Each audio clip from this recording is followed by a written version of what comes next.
For today's videos guys, magagawa tayo ng malunggay powder. Ito ay galing na sa rep, kahit na hindi na natin ipatuyo siya. Sa rep lang ilalagay para mabilis siya matuyo. Kaya ganito na ang gagawin natin. Ito may strainer tayo. Strainer na stainless. I-strain lang natin siya. Ito ay nilagay ko sa rep para siyang tumigas. Ganyan lang guys. Strain lang natin ito.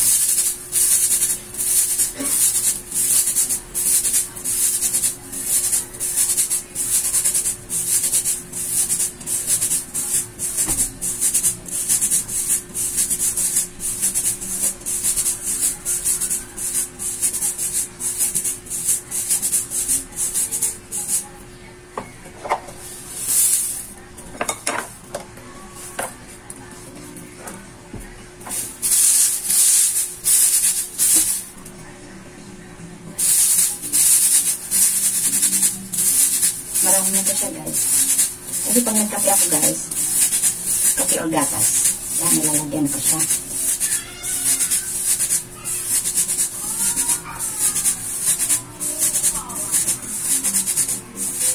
Ihugas na ako guys. Malinis na yung kamay ko.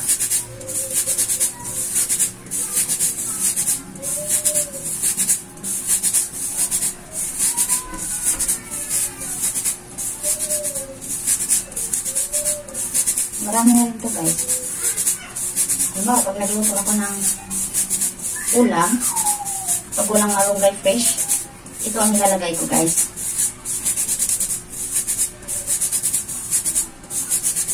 Powder malunggay. More on vitamins talaga ito guys.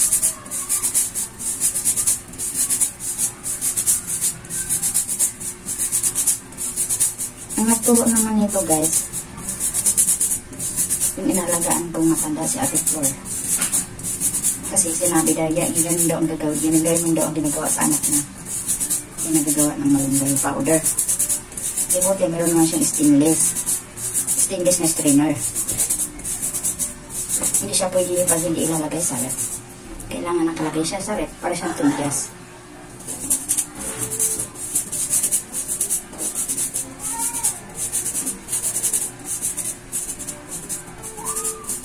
Kaya o, kunti na lang.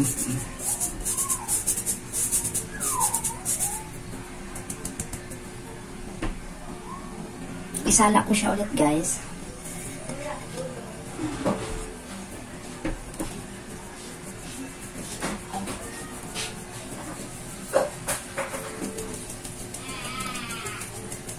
Kung mayroon ba talagang nabubuo pa. Pangalawang sala ko na siya.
siyang malunggay powder. Then, ilalagay natin ito. Isasalin natin to sa lagayan. Guys, ito na yung, di ba sabi ko sa inyo guys, ilalagay ko sa bote. Ngayon, nilagay ko na sa bote. Ito na yung, tingnan nyo guys, oh. Powder yan, oh. Ayan. Kahit magluto ako ng, kahit na anong ulam, pwede ilalagay mo, tas magkape ka, pwede ilalagay, or gatas. Subukan nyo na rin guys. Kaya sabi ng anak ng bunso, ala, kaya lalo ako tumaba yata ma dahil dyan sa malunggay powder mo. Please like, comment, share, subscribe, and click the notification bell for more updates to my upcoming videos. Bye!